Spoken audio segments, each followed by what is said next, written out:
Alternative Dig Talk. Real issues, real talk. Hey Teddy, have you noticed how little attention science and health issues get in the media? Totally, Edgar, yet science information is very important. Yeah, for sure. That's why the Health Journalists Network is here. How can they help? They are a group of journalists dedicated to advancing public understanding of healthcare issues through impactful reporting on health and science. Oh, really? Yes, they meet up every month with scientists and researchers, policymakers, and activists at the science media cafes. They then relay what they discuss to the public. Does that benefit us? Oh yes, very much so.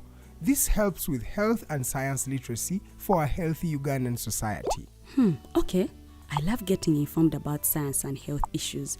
Health information makes all the difference between life and death. I'll look them up and engage them. That's great. They are based all over the country. Oh, okay. That's interesting, and they should be making real impact. They are empowering health communities through journalism. Journalists can save lives just like doctors. At first, we hit your gadgets with our state-of-the-art digitalized mobile studio with the debate on the road behind the wheels.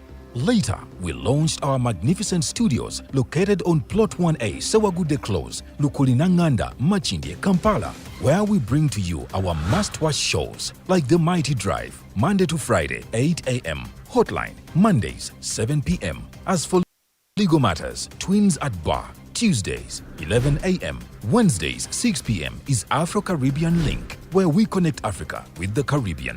Voltage on Thursdays, 7 p.m., featuring a youthful panel. Interface with Dr. Kiza Besije every Friday, 12 p.m. with his call to action against injustices. Snap Talk, Saturdays, 6 p.m. with the trio. A must-watch, The Political Dice, Sundays, 8 p.m. with the duo that never stammers, and so much more. Watch us live on all our social media platforms. We are the Alternative Digitalk. Real issues, real talk. Hi, welcome to the Political Dice. Empishi ebyobufuzi. It's controversial, Purely political, well researched, accurate and global. Oyagala bya parliament oba council. Yes, state house oba ghetto. Ani ayuga ku ground. Ani gwe babuze. Okimanyi nga Dr. Kiza Besije aleesa amaanyi. Olwofadda bafutoli abateeseemu obuvaazi. Oba yo DP eri kuki? Olwojema. Bano ba MKCG bo baddawa. Abo bafuna CDF baamala tebabanja. Olwo baba ate bange bali kuki? Abo bo akina kulabisa simanyanga posturing tebabiri bali mu structure building. Naye ate ono ye. Ani oyo oba? Ye ali kuki? Oyo tumuleketa gamba apanyiga mawe. Ebe ndabena birindira no ku the Political Dice ku the Alternative Dig Talk nange Teddy Teangel ewamune Farida Bikobere buli wa Sunday sawa 2.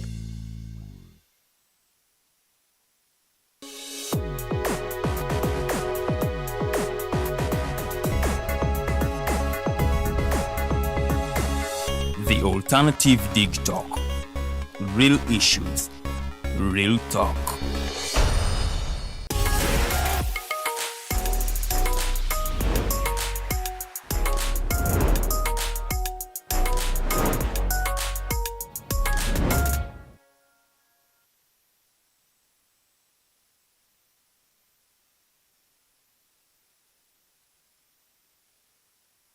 Angel and the two beautiful princesses.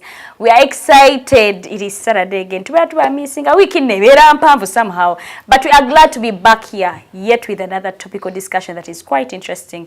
We are still talking about relationships and Guatura Mukwano. So, of course, comment sections. Comment section, no whether part of this conversation. Because remember, we learn a lot from you while you also learn a lot from us. So, let's go to managing relationship expectations. Usually, oftentimes when we are going into a relationship, you expect, probably, let me say, if I was a boy and I'm dating, let me say Lilian or Farida, I expect her to be this way, the other way. Oh, as a girl, while I'm dating someone, I expect my boyfriend to be like this, like the other. So today we are going to be looking at the expectations. Yes, you have expectations, but then what if you don't meet them? What next? Without wasting any time, let me welcome the princesses Babuzeko, and then we dive into the topical discussion. Do not forget to use the comment section. Princess of Uganda, Hello, beautiful people. Nange ntandisenga botero tandika. Welcome to the Stop Talk. with your girl Lilian Luwedde and the two beautiful ladies. And those are nange nchirese bulungi. Welcome to the show. And Nze Omumbejja Luwedde Lilian era ngonna koralero it's a relationship thing. Yes, expectations. Omanyi oba otandika batubuza ebibuzo banga ali mu interview. Osuubira ki, oyagala ki, biki byonjagaza was just for it's not like they care. Mwana waliwo ababigoberera nali mbaddeyo ko nga bako be wasuubiza okukola babikujjukiza oluvannyuma lw'emyezi 6 naye ng'osuubiza byaki byotaakolera bye baakusuubiramu babikujjukiza oluvannyuma lw'emyezi 6 naga wali wano neweeyama n'ogamba osuubira kino na kino na kino na kino olinawo otuuse obifunyeeko. Come we discuss oba tobisanze eyo.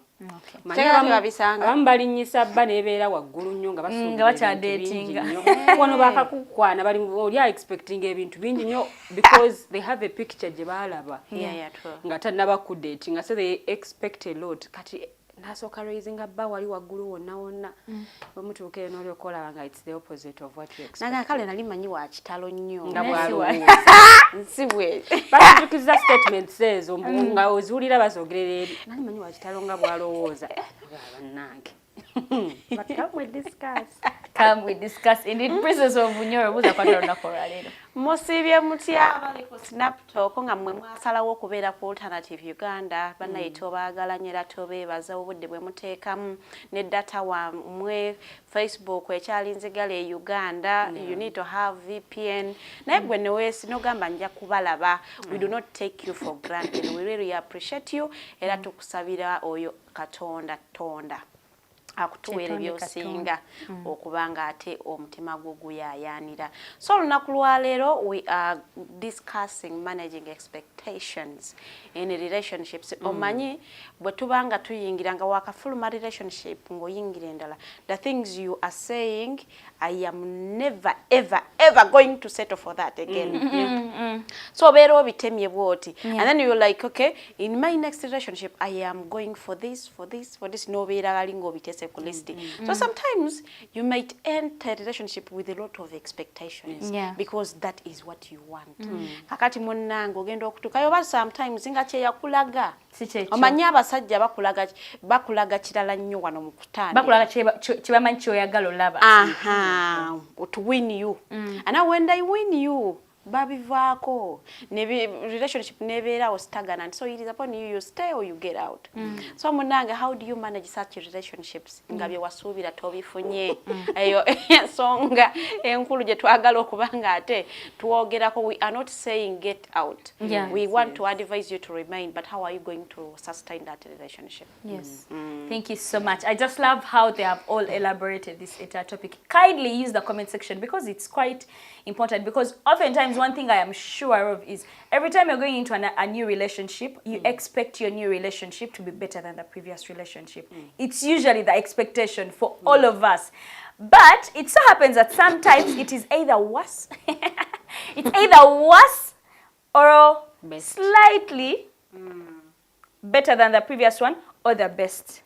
So mune mujja tunyumyemu otuseeyo obadde mune osubira relationship ene bere better than the previous one, but then it is even worse. Are you going to keep moving or you are there? How are you even managing to set there minus reaching expectations? Kwanga tukirize, even if it's a job, even if it's what you have expectations nga Farida wagambi obera ina binjo byosubira, he'll take care of me, he'll be taking care of this bill, he'll be mune neshuka nga batukole 50-50. When I clear this, you clear the other.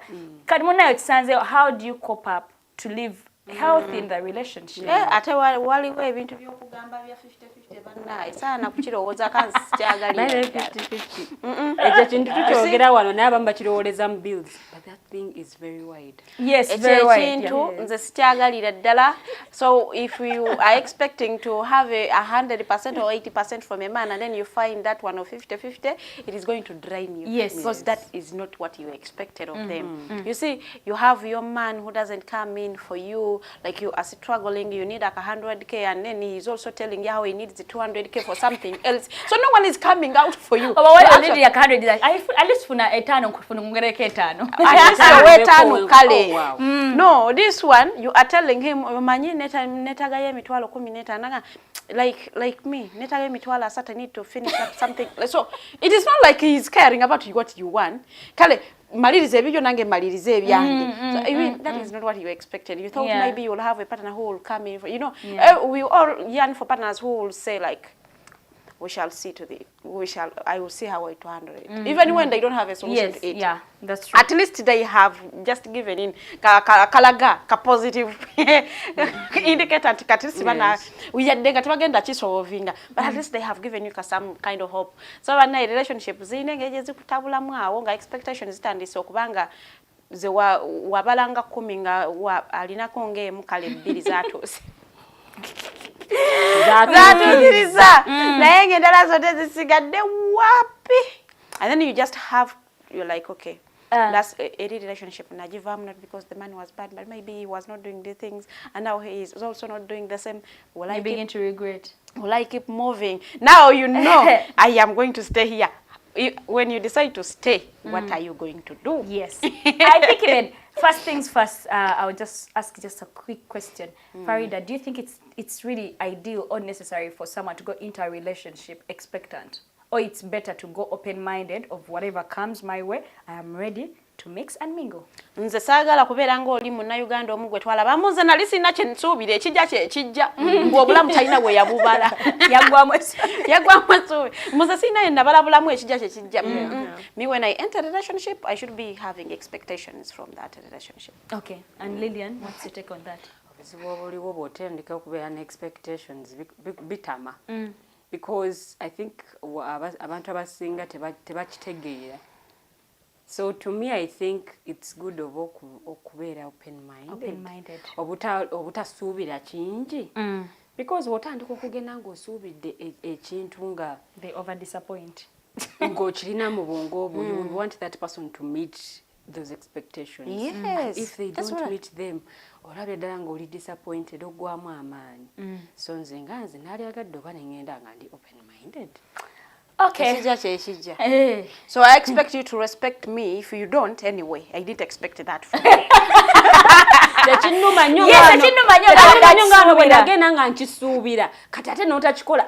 does that in a relationship?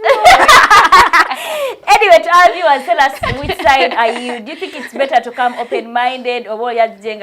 Because olumu waliwo n'abajja with expectations, not even from the previous relationship. Olinga yagala nga taata we yayisanga mama ene wayagala omisi. But sometimes, but they forget that taata we yalava mu family probably nungi, they had figured out stuff already. They forget. Oba they started. Ffenna tuli bantu banjawulo. Ne bwe muba muli baluganda temugenda faanagana. Yes. Ne mu nkola y'ebintu eyawukana. Kati gwe bw'otandika okwagala omwami wabeere nga taata oba nange oba okisussizza. Nti taata wo yawasiza giri gyali mirembe mirala. Noono naye ebintu birala. Ate taata wo ayawukana n'omwami we, they can't be the same. Abantu abasinga kye beerabira. Nzikiza no tulinako daddy's girl, one of our viewers yagamba taata we amalira buli kimu. I mean these things happen because I've seen girls posting ngoli agamba if you can't be like my dad, like if you can't do things like my dad does, I don't want it. Anga yagamba their dad spoils them. So about to I'm spoiling her taata. Please stay out of their way. But anyway, let's start. Yes. Okay. Let's say you're not being open-minded, but it's a tip. You can go in a relationship, you're open-minded so that you don't get disappointed. But then today we are here to talk about managing the expectations. Or to say or to say your expectations are really high, because to setting a high is minor right expectations. It is also possible that you will set expectations on gazili very low. Natuko msaje na surprise kale nali manyi nali we but naye okay. And then you get surprised. Okay. Nali manyi mwangu wa kuyitako naye alabikanga muzima. Nali simusubira kubabwa. Okay then, but it is okay to set expectations for as long as they are not too high and not too low. Ngaziri moderate. You cannot just be in an open thing like you are entering a club. No, because such relationships is disappointing. Even those that you enter without expectations, they will still disappoint you. Because boundaries, because someone will say you did not communicate. Because so me, what I advise people, if you have expectations in a relationship and someone is not meeting them, communicate assertively and compassionately, and let them know you love those things or you need them. So that if I expect you to respect me in a relationship, if you are dishing out disrespect, I'm going to dish out disrespect. So that you will learn to come back to your normal senses and know this woman needs to be respected. Otherwise, if someone wants to be respected and someone is disrespecting you and you are not communicating, it is not going to stop. Because, so for them, they think like African men, respect is from one side. A woman should be respecting the man. So kakati wobanga oli mukyala nga nawe oyagala bakuwa ekitiibwa, ng'oyagala omwami wo akuwa ekitiibwa, kyogere. For as long as I give you respect, you should give me respect. Respect me too. And when you start dishing out disrespect, I'm going to dish it times 2.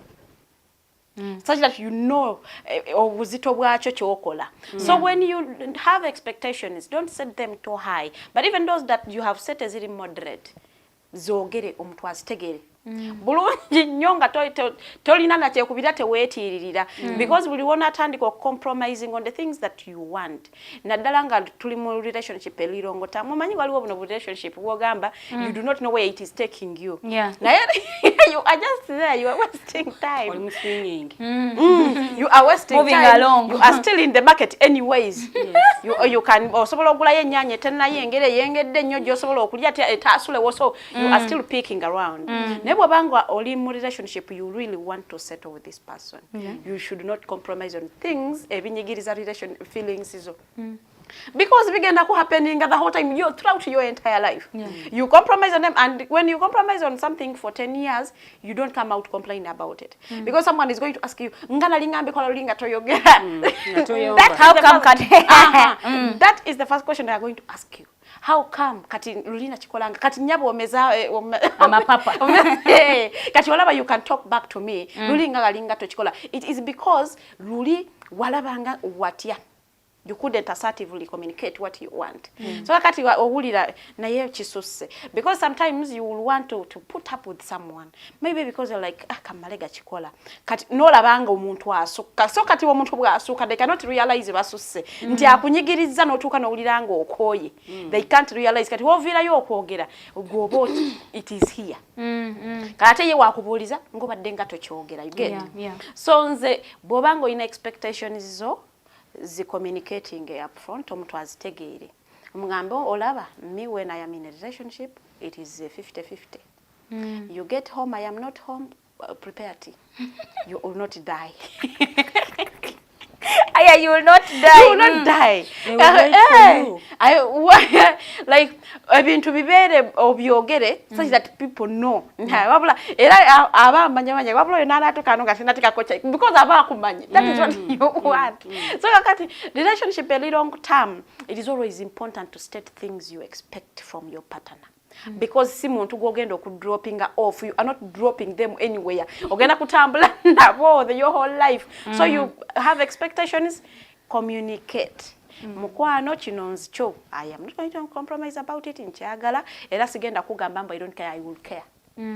Because when back kulimba awomba kulimba I don't care. So that someone will know agamba omanyi bwoba oli bwotyo I cannot put up with you. Such that you know okusinga bwona atandika okwogera after 10 years and you are going into a divorce ekyali baddewo in 1 year.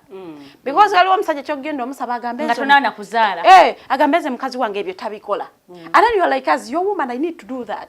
And then you are disagreeing and everyone is not willing or giving in, and then you are like, okay, we can dissolve the relationship. Kati ekyo watandika okukikola after 10 years nga mulimu n'abaana, it becomes difficult. But you had these expectations ngoyingira buyingizi relationship. Terimu na mwana, terimu ki, but you kept quiet.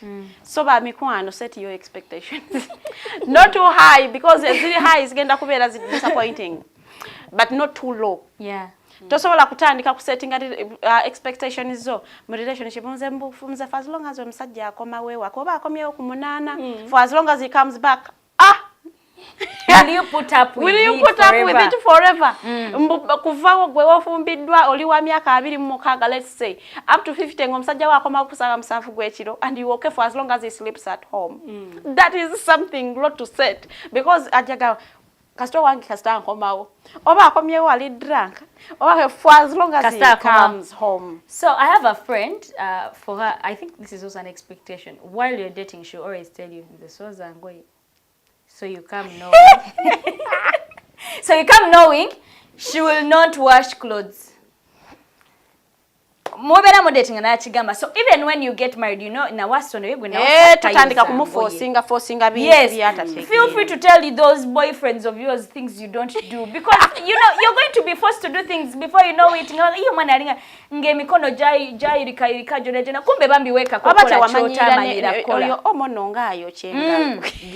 it's okay, tell them H2 for chimani inze sifumba ojukirangira katatu. Yeah, don't cook. And it's okay. And so if you can put up with a wife who can love you and do the rest of the things, but minus watching minus doing the rest of the things, because I mean, if I can manage to pay a chef a fumba and I will serve you the food. And you are even eating healthy food. You're eating even healthy food. So will you put up with a person like me who does that? So let's learn to put these things, you know. Let's learn to communicate. It's okay for you to be a woman and you just don't do certain things. When she was younger, yayoze ngoye nnyo n'azikoowa.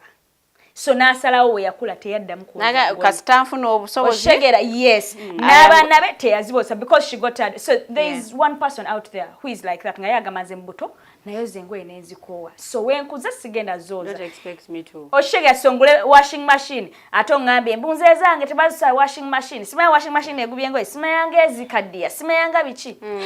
But I told you when we were dating that poor man's mindset in washing machine ekaddiye ngoye. No, and I like mbali manyitugula ngoye zikaddiwe. Tuzambalire ebbanga gwanvu kati lwe lwandi abadde emyaka 3 kati buluteka mu washing machine olwambalira gumu kitundu. Manyitugula ngoye zikaddiwe. Zinabera mama as if oyagala kulusikisa mutabanyiwo mugendoza. Osanga omuntu ng'akunnyuma olugwe nalugula emyaka 10 emabega ng'alwambadde. Kanze kyengamba omusajja obagwe waliwo omusajja gwe ndiye ng'agamba ajja sasula kyonna bbiri yoka ne talisasula mbiri za mukazi. Kisobokera ddala gye bali. Ngagamba I can take care of any bill, I will close her, but I will not pay money for her hair. So say that to her nga you're still dating. Because waliwo abamanyira. Bamuwa sente z'enviri. Ate waliwo sente z'enviri nga ziba nazizo naye nga zimuluma. Kati lwaki sente yange ate gwe kuluma. Kuba abalaba talaba nansonga lwaki oba osiba enviri every after 2 weeks. Katandika okujulira. Kale bannange onyuma ng'osaza akaviiri ako wali. Kasala kabeera expensive. It's just you guys, this is expensive. And the moment you see me in short hair, you guys, my hair is expensive. By the way, that mean who don't pay money for hair. Yes. And they will state it. Nga ye just tachikola ya nyanza nkola endala zange. Nga ye tabiko. Nga tasa kuwa sente mitwalo 10 mbogenda kola njala kwata kitege na butegeze nga lwaki ziraza 10. Biri omugambe enjala zikaddi after giving you 100 atokanga it is the cheapest nails you can ever do. Banga naku zina abana bachajingira mu $1 abenjala bantabudde naku zino. Era enjala abana batandise zichajingira mu $1 $10. Ambu $10 ogenda omulaga ka design nga gamba $10. Nga naitwa tatu kadiyo nga bagala okuzibuliza bulize mu $1 nga bwakuseera. So managing expectations mu relationship kintu kikulu nnyo. Ate you have to be very flexible with those expectations. If something isn't working out, or manya no gamba about did I set it too high or too low? Because waliwo byo setting and no gamba kirabika na kisetting anyonga kiri very high. Nze njagala nfuna omusajja wange za tuzalira abana baffe mu muzigo, but here you are, you have 4 kids. Muchali muzigo. So you need to be flexible. You set those expectations, but is your man working towards them? If they're working towards them, it is okay. You can kale twezimbe na list ye mwako gusoka gule motoka. But have you realized men are confusing people at times? when you're starting oyagala owulira expectations ze and then they're like nze kitu kyokka kyenkusubiramu kumpa mirembe give me kumpa mirembe and then you're like oh okay batugamba awasanyuka no it is a trap batugamba men love peace but how do you even determine someone is peace? You guys, that is a trap. Because tell me, elaborate for me chino na chino chimpe mirembe wokola chino na chino but njagala kumpa mirembe njikuwencha sikuze nawe kumanya byogane byotayagala. I have just seen you kulabye bukulu my brother tonyombesa tonyombesa mama etunyige ko you guys, that's a trap. It's a trap, run. Ayagala kere kumacha muleke wakera nagenda tobuuza badda mmeka tomubuuza jeje mirembe gye baagala kyokka ate bwamala natuuka eyo omukazi we tambuuza wawe ndaga tambuuza wawe enva oba ina omulala gwalaba kyoba bagamba it's a trap. Expectations Omumbejja Farida wabadde wa submission ye yakyawudde.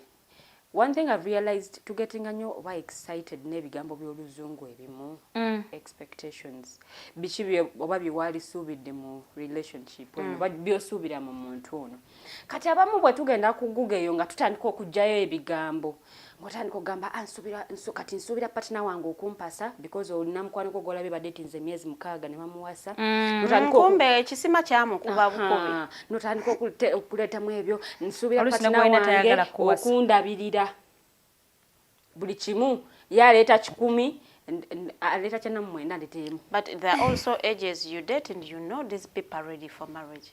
Why are you dating a 30-year-old woman without intention of marrying? Of marrying her. Farida, tutukane kuba 35 no muulira nga yali just passing time. Bakaita batya bayina time. Because when you are dating someone let's enjoy the flow. Between the ages of 28 and 30, the first question they are going to ask you is, are you going to marry? Yeah, by the way. If you still want to waste time, go for the 20s, 18s, yes, 20s, those ones are still playing around. Baba mwami yagala kati gwo mukyala. Nanti kati your expectation number 1 je nkusookezaako. I am not entering into a relationship that is not leading to marriage. Is this relationship leading to marriage? I think it depends. Abamu bakugamba we shall see with the time. We shall see with the time. Kyakwetegereza tutandika butandisi. Yegwe ng'osuubira bingi ng'osuubira binene. Yes, abantu abamu betaaga okubategeeza ebintu ebyo nga tunayingira mu relationship so that they know tetuli mu byakuzanya tetuli mu kupassinga time. But expectations zino oluusi waliwo abazisetinga nga ziri waggulu nnyo ne ziremesa n'omuntu eyali baddewo ng'agamba omuntu oyo simusobola ne bye yasuubira bingi oba bye yateeka ku lupapula bingi nti ebiŋambire woogende bingi ebireetera buli ajja gy'oli ye yennyini okwegoba. Era kituuse like otuuka ne time n'olabanga otandika okwekuba mu ttooki n'ogamba oba binasuubira bye bingi bye bindeetedde ofuna partner. Ate oluusi ogenda okyusaamu nga oluusi kiri kikeerezi. But it's not bad okubeera ne expectations mu relationship. Lwakuba nti oluusi tusisinkana abantu abata respecting oba na bigambo byaffe. Omuntu n'omugamba nsuubira kino na kino n'akugamba okay.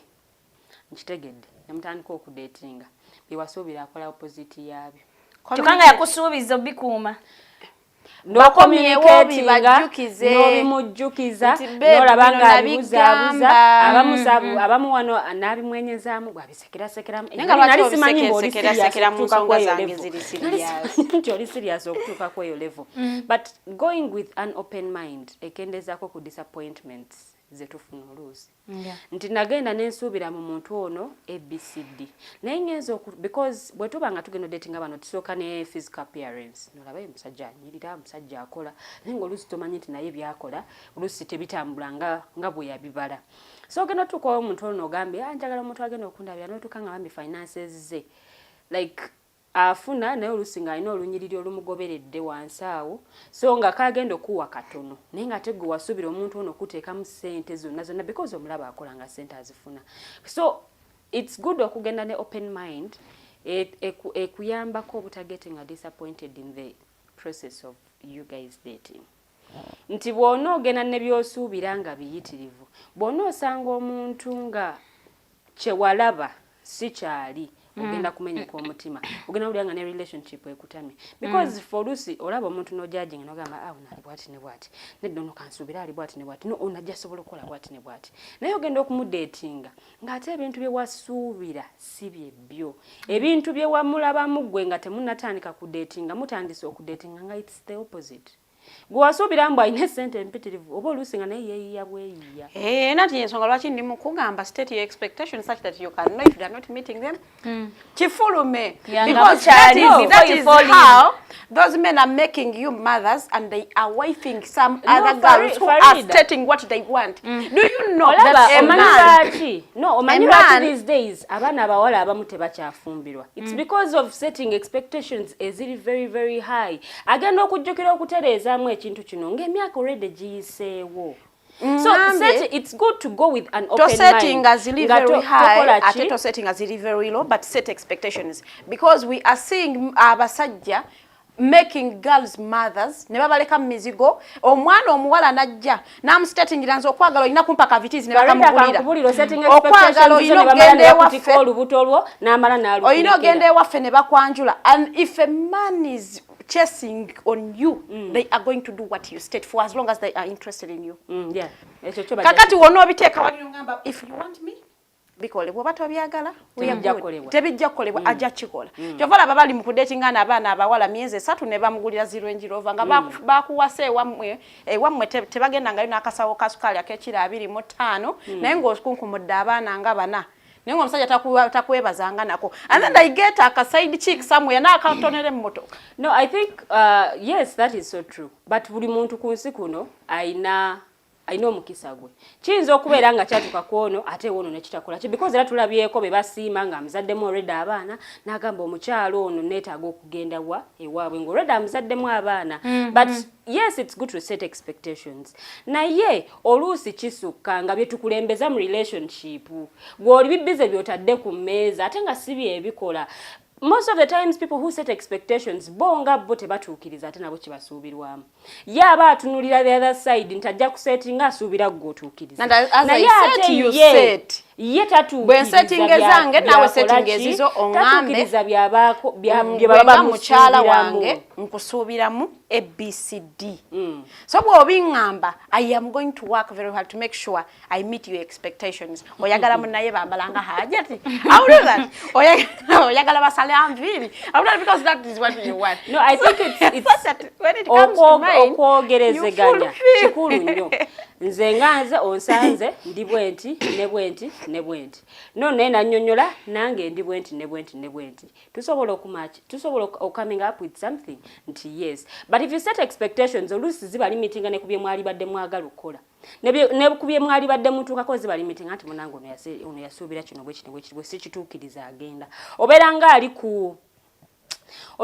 ku ateereddwa kaguwa nti bw'otakola kino bw'oba bw'otatuukiriza kino genda kugenda because there are people who walk the talk nga bye wasuubiza bye weeyama okukola oba bye wasuubiza nti kino ngenda kikola ajja ku holding accountable ku kintu ekyo bw'onaaba tokikoza ajja sigala ng'akikujjukiza bw'oba tokituukiriza awo muyinza n'okwawukanira awo nze ngamba ate by the way kirungi nnyo okubeera nga mutambuddeko like a year or 2 or 6 months ne mutufunako katoko ngamba is this relationship moving the way you want it to? Are you meeting the way you expect? Like someone was jazzing me and she was telling me, she asked her boyfriend, like, if someone dates you the way you are dating me, will you be happy?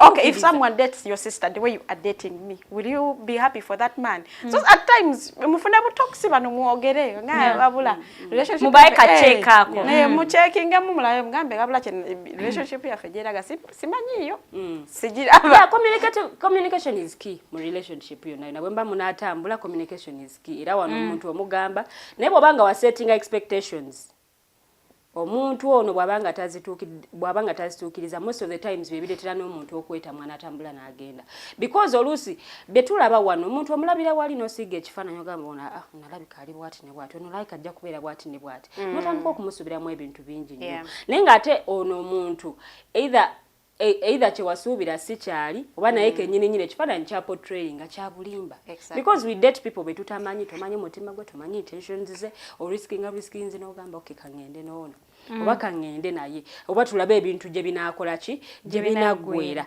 naye bw'ogamba nti otambulire ku expectations sigamba nti nzivumirira but at least be careful manya nti naawe ogenda kutuukiriza ekyo ekikusuubirwamu because most of the times setting expectations zino naye gweyagala oli atuukirize gwe toyagala kutuukiriza ne bwesanga relationship eri bent era oli omuquestioninga bwe twali tutandika weyamukola kino n'ogamba nti okay nsuubire kino na kino na kino naye mbenabena tewali kyewakoze then nawe nga bakutunuzaamu nga bakubuuza nawe watandika bwoti ne bwoti ne bwoti otuuseewa but yeah it helps you guys to know that okay we can improve myself obanze ne improving wano no ne improve olaba Teddy fenna tuli bantu twakulira wantu wanjawulo bwe tuba tugenda mu relationships zino ebiseera ebisinga omuntu wabanga ayagala okuwangula ajja nakwogera ebintu byatagenda kusobola kukola ajja nakulimba ajja nakujja kugambe ndi kino nsobola okukola kino nja kutereeza naye nga mu byaddala omuntu ono akola ki omuntu ono akulimba so abantu abamu tetusobola kumanya kiki kye batwagaza oba kiki kye tuba tusuubira naye bwe mutambula mwenna ebbanga bwe mubanga mugenda actually mwagala kukiteeka ku level eddako tuvudde mu bya boyfriend and girlfriend katugenda mu fiance oba tumale tudde mu husband and wife awo wekyetaagisiriza okusetting expectations ennene naye wano tutandika tukyali mu cut process ak'okwenyumirwamu to setting expectations go with an open mind because oluusi bw'ozisetinga ennyo oli aba akyayagala kwetegereza ne bw'abeera mukyala naffe abakyala oluusi twetegereza n'osooka olaba ono omwami anaasobola okubeera husband anaasobola okubeera bw'ati ne bw'ati naye oluusi tu-expectinga omwami atandika omulabira nkifaanana kya husband nga yakakukwana bw'ati n'otandika okumusubiramu ebintu binyo okola ebintu husband byateekeddwa okukola naye nga tukyali mu process nto tukyetaaga okwetegeera alina okundagako kyanabeera so atimanya wabironge ne bwabeera wife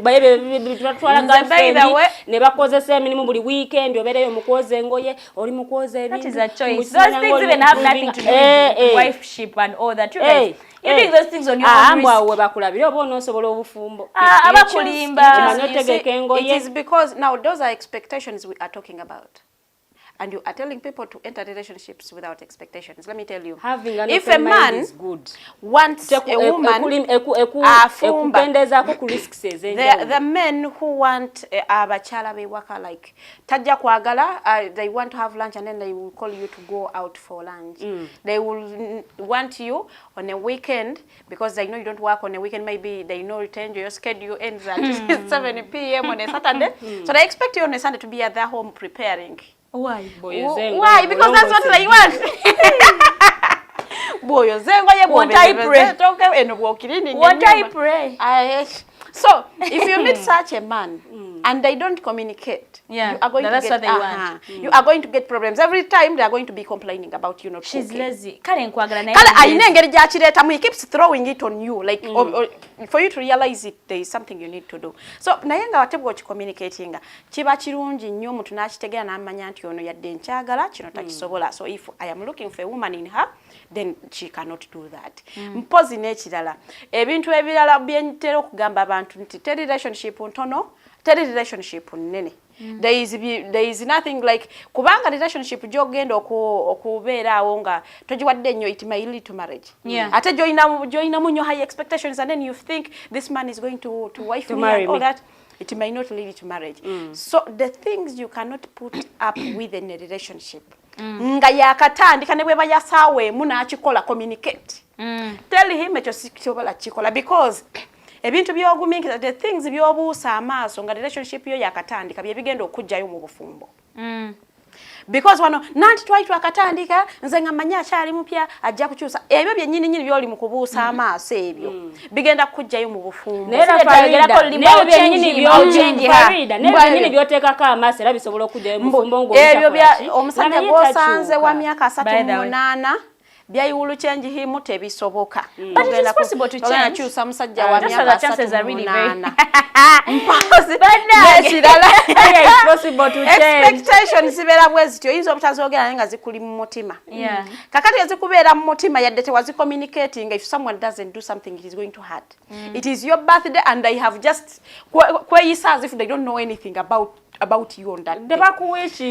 Tebakuwishinze takoze eki he's acting normally and you are like for you amanyira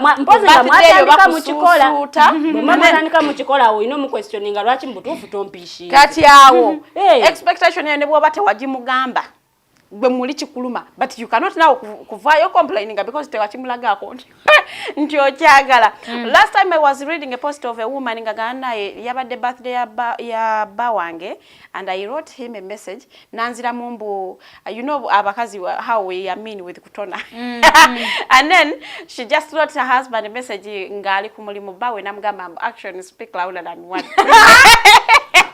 Mama Zebangati. Nagamba na yata chinumya nnyo ensonga for the first time I had organized a surprise birthday for him. Ante mabega una. Abadala bikola. No, kati awoleka. Oh my God. No, ante kati wabaga action speak louder than words ngwa surprise. Kati already surprise already gisanga. Tasobola kufa because he will think wachikoza because yachikugambye. Ngaluka munaye sebotaka kasewayogedde nenkola. So what you take obako kali mukwano gwo engage. The next time we were talking about abla kangamba akantu ako next to chirinzi nali nakutegekedde yadde kangamba. No olusi omuleka bwabanga kuliko ku mikwano gyadde bamanyi yenyini yatuuka namugamba munaye mukyala wo twali twategeka ddala. But you know, you even have friends. It is your birthday. You are posting pictures and they're seeing your status and they're not commenting anything over happy birthday, over what. But they're seeing your status, and you're like, okay. And they continue with life. So these people wish me to die.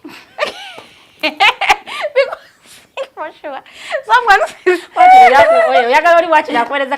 Not like for sure, Mazmadala. You watch. You just look at someone's status. It is their birthday. So that means the fact that you see someone's status, they have your contact. Yes. Naye tobagambye ko kintu kyo no happy birthday over what you just look at them and then they go. So you have such a man. He says things tabifaako but muli mu mutima omuntu yenna yina kyayagala mu muntu gwayagala yadde sibyogedde mbani na kyenkusuubiramu okubanga onkolera so kati ne bwembyogera oba sibyogedde nyina byensuubira so kati now you are not doing it, it is going to hurt kati wakimba soogera.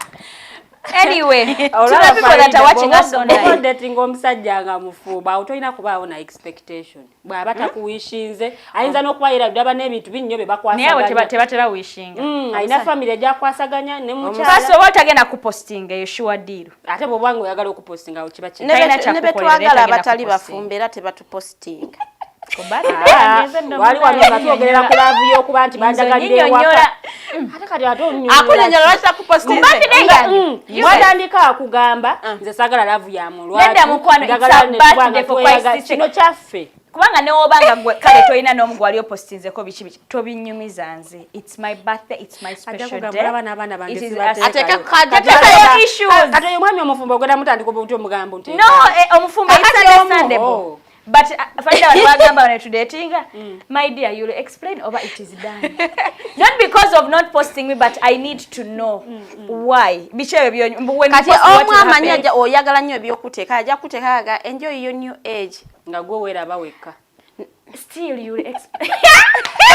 No, okay, not like you'll explain necessarily. I mean, this is even beyond posting because I mean, what do you lose wishing me a happy birthday? Because saga don't take consideration kulikana on the special day. Yes, it's my special day. Nani wale okuteka na kuta gwe kuteka nga gwe weera baweka. Gwe kaira kala weera okirekera da na yera still. But if people love no, you wanted to be posted rightly. Yes.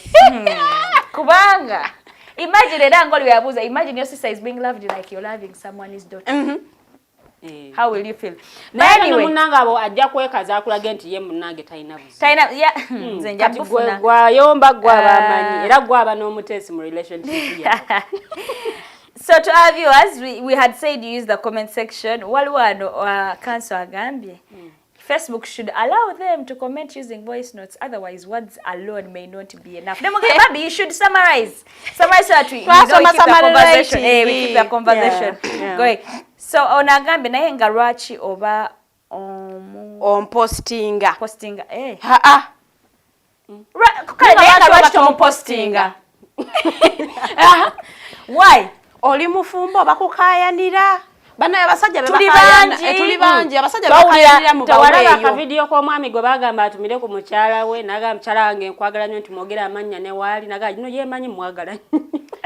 Kati gobere amanya mubera bangi. Ogamba bantumidde kati amanya bakatumidde Teangel Lilian Farida fenatu emanyi. Ali omuyose ate wonne agambye kumenze. Abasajja bakayanira mu baweyo.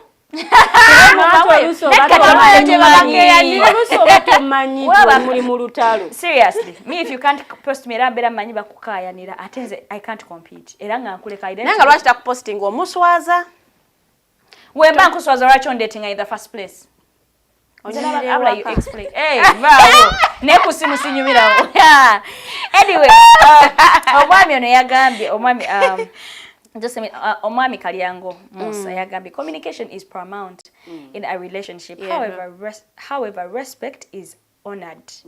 It can never be asked or forced to have it or give it to someone. In a young generation, ladies in most cases would prefer having someone who can meet their needs fully.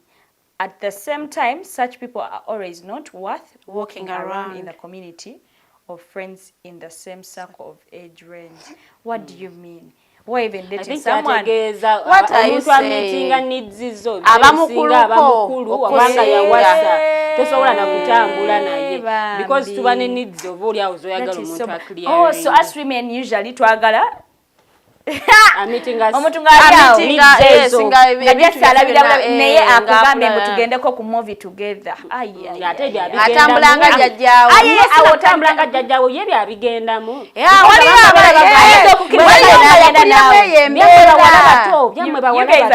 Bamwe baba babiyitamu ng'obulamu bwabwe basigaza ku nsi kuno bwakuwumula kulya kwebaka. This comment has reminded me of some story my sister one time said to me. My sister Yangamba, she tried out a date with some, to write a sugar daddy. So they went out. I think it was a Pajero, and you know those people, they like antique things. They like their old cars. It's not like they don't have the money to buy a new one, but they. So munenga bavuga motoka bachitaba ku supermarket ngemotoka tezikira mu supermarket abantu baza muzeyi kulaye bati yangamba yaswala nengaliwe bati naga nsike nava mu motoka. So you can imagine, you know, mumuita muzeyi atenze lwaki swala you will sit comfortably atendange sikuyita tata. It was late in the night, of course ngatoina jova na mwala o late in the night. My father now tisi tukotata mlanko na tata wochiro. Nze tatange tutambula yambadota kikulu nenda otandika otyambu tata say more I will sit like comfortably. Daddy, you try to restart it. Oda moto gwema yalifulumya nayingira supermarket neyebulizabulizeeyo ate emotoka already bali bavuddeyo so nga batandika okugenda nekyakala muzeyi gira muzeyi leka tukusinde sindika mugikumemu gikole nga omulimu yakola bukozi we bati nga just takitegeera ambalawo shades bebo Kalyango Musa bali mukwogera benyini abagamba. So it is relatable because oftentimes you find a campus person and they're dating someone beyond their father's age. Nenga namuga wewe tukamba I want to go for smart out here. Nenga amugamba genda na takiriza. Leo amugamba tiwanuka kiseka mazima dala. Why would you date 38-year-old man seriously? Why? Unless you are also in your 40s. Lekate nawe. Kate nawe kukuza nnyo bantu. Why would you them butese? 38 is someone is 38 dala mukulu. Actually ndeke.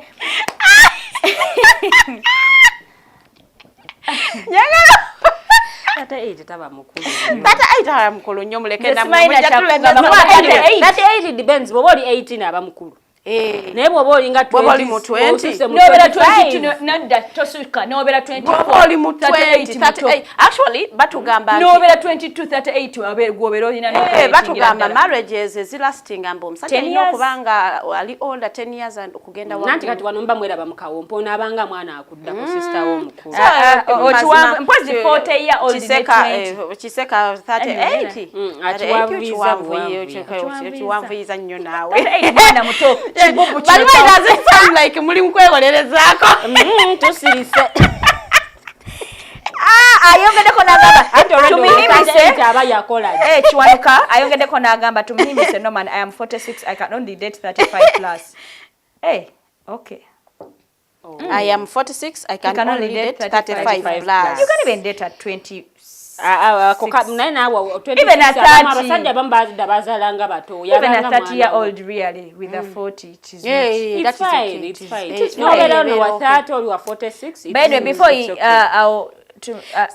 Chizabuza, what good outcome is in posting really? The good outcome is the fact that I get to know that you love me and care about me, my brother. No, about Timbi and Joyo Nanga winning Wajibu Yimba. No, if you can post your friend happy birthday, why can't you post? Babata postinga. Wacha. Nabota bateka. Mukulu tumimisa agambe nayo oyagala okupostinga. Are you a business nandi mbunonya ba customer bakusubule oba. No, change your eyes is tuletayo topic ya posting. We should because I mean our next week is topic because is going to be about topic. This thing Nacha agamba I do not mind about the age but I care about love and care. Nacha omusajja wa myaka nkaaga it is the heart. It is the heart. It is a matter of the heart. Love and care for as long as he's meeting the needs of peace of mind. Nayoyo tebamutwalako expectation abayalaba baddense. You guys say the thing. I said those people can disappoint because now you date them knowing they are old enough. Ebintu babiyiseyisemu. So you know they know what they should do. But they disappoint you. They disappoint you, bam. They are new. They are I think I'll second with Nacha Rita. Really, if I love my 50-year-old, as long as he gives me peace of mind, as long as he meets my expectations, tewali angamba yo. Nanti already ogambe expectations abo basinga no ku disappoint. No, waba nanti ngatali disappoint. No, bwabanga kyosuubira akikuwa, kyoyagala akikuwa. Tewali angamba yo. Age has nothing to do with my owasa twasula mu kazigo we wa mama Judy nkwagaza. Balina entondo abera bo batoli ready kugumikiriza ntondo zaabwe. Chimanye balina entondo togenda nnyo. Ate bambi. Balina ate entondo zaabwe zibeerawo lubeerera. No, ate nanti jeje emyaka. Eva aba ali on guard the whole time you might leave. Era buli sawa baba kubye simu ne bakubuuza joli nnyonnyola ndi wano oba akava kusimu anyo yakubye. Also, with such a person, by then, I understanding girls with an before you know it, night out with the girls. I just understanding that in a week's time, I need something to make me relax because I'm still young. But those ones love enjoying life. By the way, if true. Enjoying life for not tambula na ye. It is okay. It is okay. I don't care. But let me tell you, if I decide to date my 50-year-old man, it means I have decided. You guys. And there are 50-year-old people they're looking really good. And actually men tebakaddiwa nnyo. Yes. Because you guys 50-year-old aberange yakatandika for some reason because usually 30 achayiriba. Why ingira 40 when he's starting not to get kale bintu naye byasubira okufuna 50 naye ali enjoying bintu byasabira sonze kwa bugwe mbintu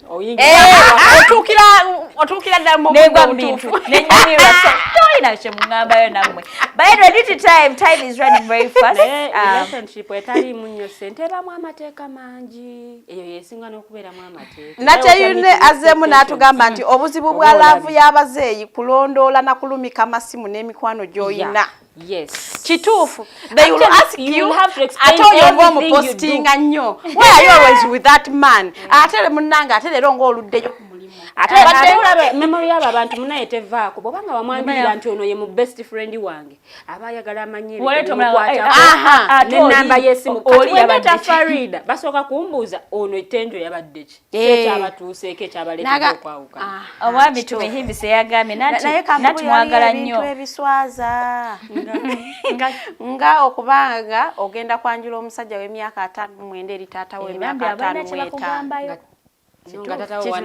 tata wana munana bambi kati simanyi nga naye bwe yewompeka bwagamba taata munaye tuzze wano Mhindi no mana agamba nanti mwagala nnyo okupostinga. That instead of buying breakfast, I post you in the morning, at lunch, I post you, and during supper. I also post you. Katigwe obeera wa social media. Kasente ko ne katereka. Ne dai tugambe kisusa. We were specific here. We were specific when we were saying about posting. Because why should you post me every day? Every day kumacha regular yanga nedda titugambe kisusa. The truth is nayo laba Teddy toyina explanation utapostinga the person ogenda n'omwami oyo nga mu expecting okupostinga n'atakikola ujawulira nga oli otandika okola faida kyaga talk about yenga to postinga oli wabanji now I reminded you banga nkubuuza naye lwaki to postinga by the way even on my big day even on my birthday tampereza yo ka message and there is a way they will act as if it is normal like someone sees it is your birthday and they don't post you, they don't do nothing, they don't give to you and it is okay. We have people who abajjako blue tick to manya abasiba dating ali online oh you're sim dating. I don't date such men. They have not grown up. You're unserious. How do you have not grown up? I don't date such people. So those are boys. Those are boys. I don't want anything to do with they want marriages of kugenda mu church ku wedding. It is an expectation you want. And there is a man who will say, I don't believe in church weddings. I believe in weddings. Ngane court taliwo as long as I love you and you love me, it is okay. You are not traditional. This one is okay. Kati if you are not communicating your expectations to this man, it is a njagala bintu bya church. Ajja kuga ogenda okubi communicating after 2 years. Waba mulina n'abaana bana. Ngaganze byo mnedda baba. Nze byo sibikiriza. Anyway, let's read our last comment. Yakaja in Farida read us last comment and we leave this because time is mbu chiwanoka abera takwesiga abawala abatondooza kirungi abato baagale bato bannaabwe mutandikire wamu naffe abakadde tunonye bannaffe abalwanye entalo era munnaye kwa kati lwaki onjaga gwobo yagala balwanye entalo izatannazirwana onjaga zaaki ajazze kwagaza naawe ozirwanye. The problem is abalwanye entalo zammwe bemulwanye nabo tebagenda kuba respecting. Fa bagenda okurespect n'abatanalwanako nga twagala buntu butono nnyo just kumpostinga kufaako tebatera kupostinga ebintu tebabitegeera tamanyi ne bateekayo status abeera ku daddy selfies ozimanyi ezo ekivaamu nga mutwambaza ebitengi bya kombi kugamba tubenga balongo otyanga abakazi. Due to time, thank you so much, our online viewers. Let's keep the conversation flowing on YouTube. If you haven't yet added up our YouTube channel, it is the Alternative Uganda. But it is okay to match once in a while. Add up the Alternative Uganda. Farida Lilian, add up the Alternative Uganda. This conversation is going to keep flowing. Keep those comments coming because we have to nail it down. Okuposting away tutandikira tusochimaira ku YouTube. If you haven't yet added up our YouTube, bambi jitekeko.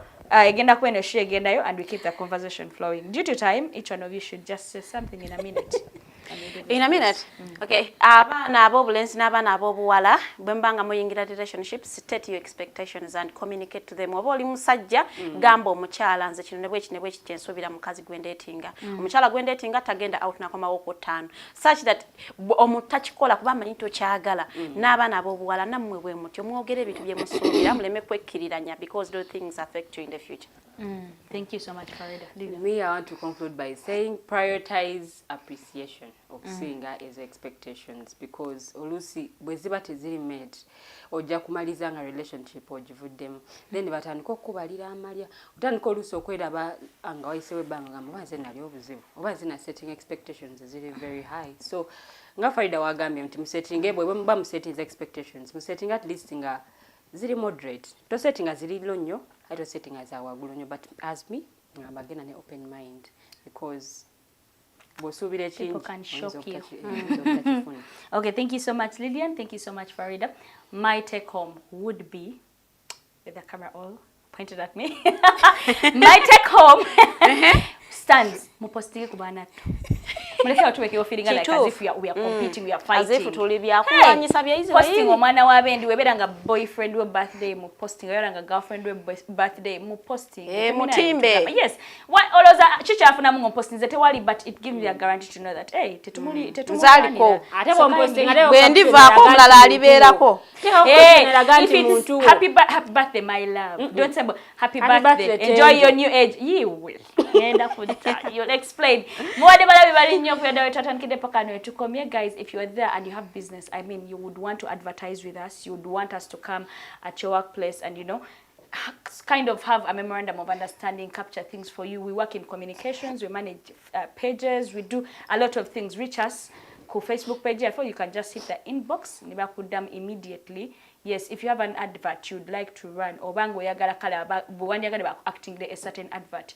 To reaching, we have different rate cards. We offer internship for students of mass communication. If you're there and you need skills on, hands-on skills, we offer that. Come through at the Alternative Uganda. The page is that. Hit our inbox, bakudam immediately. If you are there and you haven't yet caught most of our shows, you're missing out. But this Sunday, tomorrow, 8 p.m., the Political Dice is back. Do not miss because it's bad if you miss. See you guys tomorrow at 8 p.m. Bye-bye.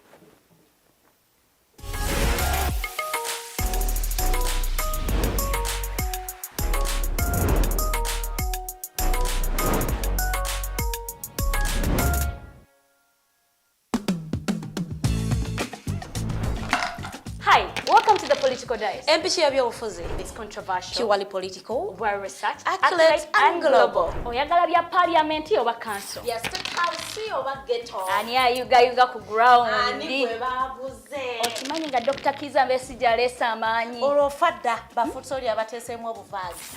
Oba yo DP eri kuki? Olwojema.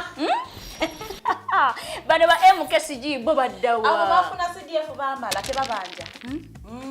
Olwo baba ate bange bali kuki? Abo bo akina kulabisa simanyanga posturing tebabiri bali mu structure building. Naye ate ono ye. Ani oyo oba? Ye ali kuki? Oyo kyomuleketa gamu apanyiga mawu.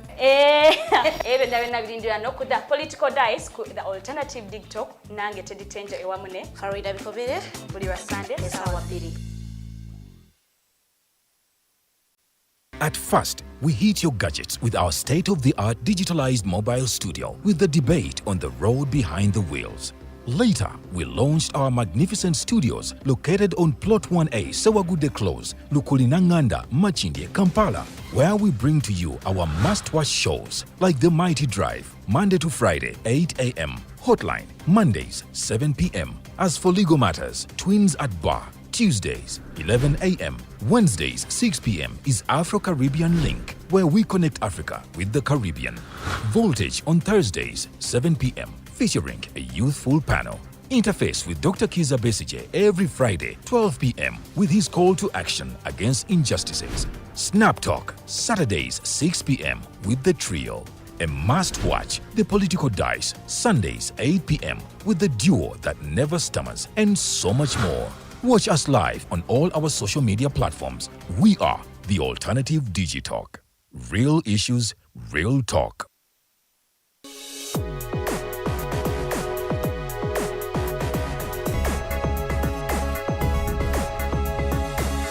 The Alternative Dig Talk.